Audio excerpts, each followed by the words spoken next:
क्या कुंडली वाकई में सच होती है? क्या जैसे कहा जाता है कि कुंडली देख के ग्रह बताए जाते हैं और कहा जाता है कि इन ग्रहों का आपके ऊपर ये प्रभाव पड़ेगा, ये पॉजिटिव प्रभाव पड़ेगा, ये नेगेटिव प्रभाव पड़ेगा। तो क्या वाक़ई में ये चीज़ों में कुछ सत्यता होती है कि ऐसे ही ज्योतिष में बता दिया जाता है कि ग्रह का आपके ऊपर ये प्रभाव है, आपका अच्छा समय आने वाला है या खराब समय आने वाला है?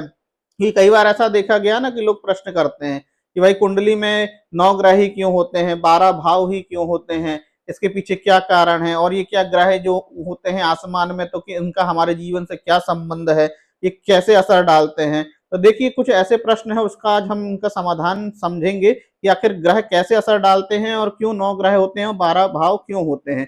देखिए 12 भाव होने के पीछे कारण तो यही है कि देखिए हमारे यहाँ माना गया है ज्योतिष शास्त्र में कि राशियां 12 होती हैं। तो प्रत्येक भाव में एक एक राशि बैठती है, इसलिए एक तो 12 भाव ये हो जाते हैं और प्रत्येक राशि क्या होती है 30 डिग्री की होती है। तो जब हम 12 में 30 का गुणा करते हैं तो 360 डिग्री निकलता है। तो आपने देखा होगा जो सर्किल बनता है ना वो 360 डिग्री का बनता है। तो हमारे यहाँ हर चीज क्या होती है साइक्लिक होती है, इसलिए 12 भाव में एक एक राशियां बैठाई जाती हैं और 30 डिग्री की बैठाई जाती हैं, यानी कि पूरे जो भी ग्रह है उनका एक परिभ्रमण, एक वृत्त जो बनेगा वो 360 डिग्री का बनेगा। तो एक एक डिग्री करते करते 12 भाव बनते जाते हैं। और 9 ग्रह तो आप जानते हैं कि 9 ग्रह होते हैं, जिसमें से 2 ग्रह राहु और केतु है, छाया ग्रह हैं। बाकी टोटल में तो 7 ग्रह होते हैं।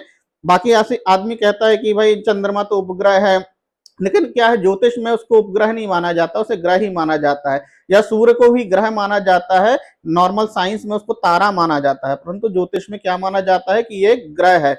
अब क्वेश्चन ये भी उठता है कि इन ग्रहों का हमारे जीवन से क्या संबंध है, ये कैसे असर डालते हैं। तो देखिए इनका असर जो होता है ना, देखिए वैसे तो देखा जाए ब्रह्मांड में जितनी भी चीज है उन सबका असर हमारे ऊपर पड़ता है और हमारा असर ब्रह्मांड में पड़ता है। क्यों? क्योंकि हम ब्रह्मांड से कनेक्ट हैं। हम कोई ब्रह्मांड के बाहर की चीज नहीं है, ब्रह्मांड हमसे बाहर नहीं है, हम ब्रह्मांड के भीतर ही हैं। तो ब्रह्मांड के भीतर जो जो भी चीज होगी ना उन सब चीजों का असर पड़ता है। तो जो ऋषि मुनियों ने अपने समय पे शोध किया, रिसर्च की, तो उन्होंने पाया कि इन ग्रहों का भी हमारे ऊपर असर पड़ता है।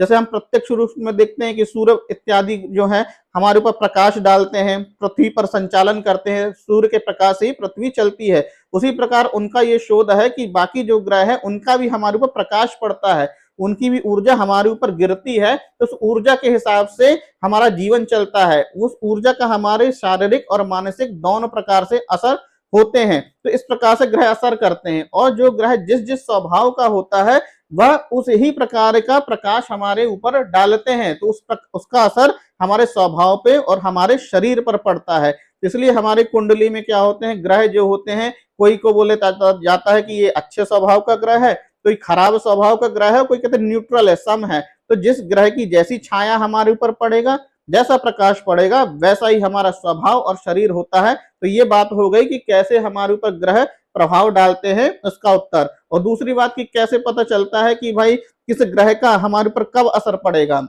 कभी कभी लगता है कि हाँ यार कुंडली में ये ग्रह बैठे वो ग्रह बैठे, तो हमें मालूम कैसे चलेगा कि भाई ये अब अच्छा समय आ रहा है कि बुरा समय आने वाला है। तो देखिए इसके बारे में पता चलता है कुंडली में जब उसकी ग्रह की दशा या अंतरदशा या प्रत्यन दशा आती है। उन ग्रहों की दशा के हिसाब से हमारे ऊपर उनका असर पड़ेगा। जो कुंडली हमारे लिए सुटेबल ग्रह वाली होगी, जो ग्रह हमारी कुंडली के हिसाब से शुभ होगा, यदि उसकी जब दशा आएगी या अंतर दशा आएगी या प्रत्यंतर आती है तो उसका असर हमारे ऊपर अच्छा पड़ता है, या बुरे ग्रह का आएगा तो बुरा पड़ेगा। तो कहने का तात्पर्य क्या है कि हमको कैसे पता चलता है कि किस ग्रह का असर अच्छा या बुरा होने वाला है, ये दशा अंतर दशा निर्धारित करेगी। और बाकी तो जो ग्रह है उनके गुण के हिसाब से हमें शारीरिक मानसिक लाभ या हानि मिलते हैं। तो इस तरह से इन प्रश्नों का समाधान हुआ कि क्यों कुंडली में 12 भाव होते हैं, क्यों 9 ग्रह होते हैं और कैसे ये हमारे जीवन में असर डालते हैं और इनका असर कब होता है। इन सब प्रश्नों का उत्तर यहाँ समाप्त हुआ।